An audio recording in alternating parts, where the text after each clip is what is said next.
being curious is its own medicine. Just being curious. In fact, let me tell you something. Recently, I was on an airplane flight, and I sat in an aisle seat, and I looked over across the aisle, and there was a nice older couple there with MAGA hats on.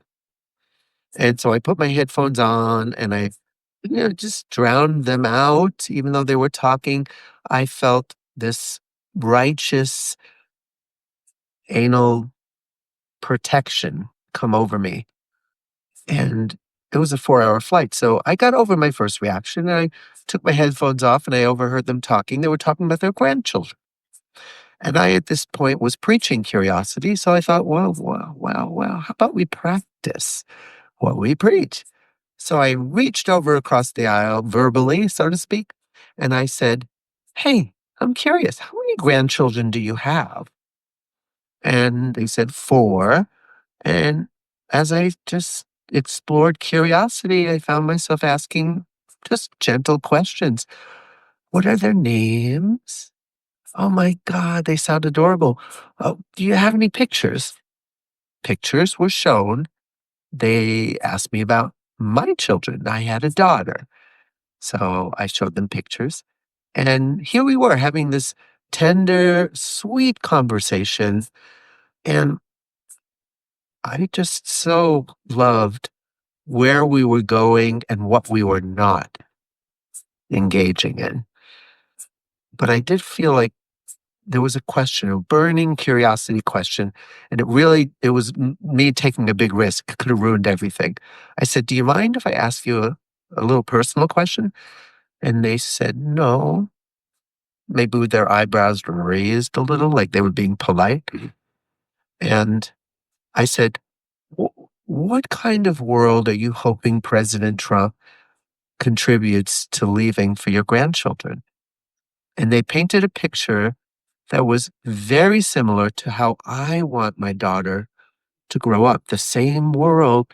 And just really struck me that we had the same hopes and dreams, but so radically different strategies for how to bring that world about. And I stayed away from that conversation because I was so enjoying actual connecting with them. It felt like I won the emotional lottery, and I was basking in it because I had put connection above correction. I just want to say that again, really. Let it sink in. Connection above correction. I want you to think of something right now. You can do this at home, and don't do this while you're driving, but if you want to do it right now, just imagine with your eyes closed or open. Imagine somebody who has very different political opinions in your life. And imagine that they sat down right next to you, and imagine what your first reaction would be. But then let's go a little further than your first reaction. Just let's go. Let's sail together beyond our first reaction, and imagine that you just start wondering from a place of innate, maybe childlike curiosity. Gee, I wonder what their upbringing was like. I wonder what their parents were like. I wonder how and what they learned from their church, or I wonder if trauma has been part of their life and part of their story. And all you have to do is be curious. You don't have to have those questions answered. But can you see and feel that those questions, just asking them, can lead to curiosity? Maybe even, dare I say it, compassion. Wow, what a concept. Curiosity, it's a superpower. And so I want to invite you to practice this.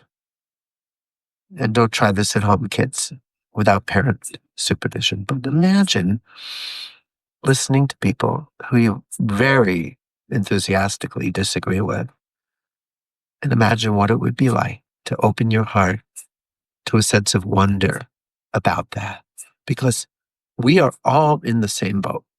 We're all in the SS humanity and we're all going down with the ship if we don't learn to listen, be curious. Curiosity instead of fear. Curiosity, it brings good cheer. When I come from shared humanity, it replaces my insanity. Oh yeah, I'd like to practice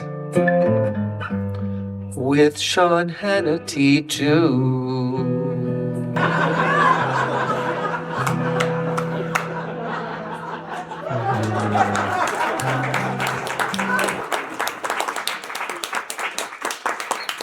I wonder how many people here have not heard of Sean Hannity? Raise your hands.